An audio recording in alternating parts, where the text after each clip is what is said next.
So this rapper is in big trouble. He's going to prison for his song lyrics. Let me explain. Now his name is Nuke Bizzle, and he's 31, and he's a rapper living in Tennessee, and bro is just trying to make money. But like, without getting an actual legit job, because you know, who wants that? And so instead, he gets a gig getting paid on the side as, we'll just call it an unlicensed pharmacist. And this makes him a little cash, but unfortunately for him, this kind of business comes with risks. And bam, he gets arrested for it. And then he gets arrested again, and then he gets arrested again. And so pretty quickly, he's starting to think this hustle isn't working out for him and that he needs to find something different.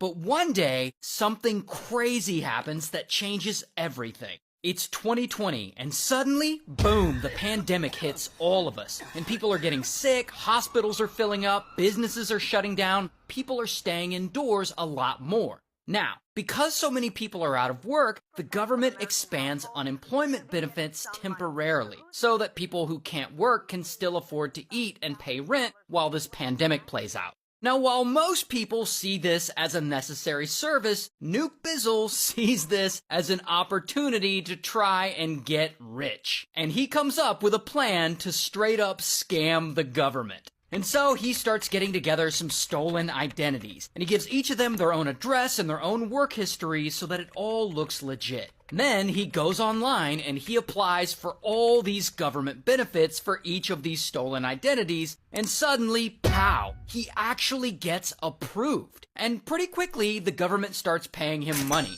And he's like, holy shit, that worked! And so he does it again, and then he does it again, and again, and again. So he makes more and more money, and he ends up applying for benefits 92 different times. Now this money usually doesn't come in the form of cash, it usually comes in these like little debit cards. So now bro has stacks and stacks of these government benefits debit cards. And so the money just keeps rolling in, by the tens of thousands, then by the hundreds of thousands, and soon enough, he scammed over $1.2 million in unemployment. Then he apparently takes the cards and uses them to withdraw cash. So out of this $1.2 million, he withdraws $700,000 in cash. And so now he's got $700 grand. And of course, he's gotta spend this money. And not only does he have to spend it, but he's gotta get on his Instagram and flex. Like here he is buying some new shoes, here he is in some new clothes with a Gucci belt, here he is showing off his new teeth, and here he is just showing off stacks of money, and here he is showing off more money, and here he is with money literally falling out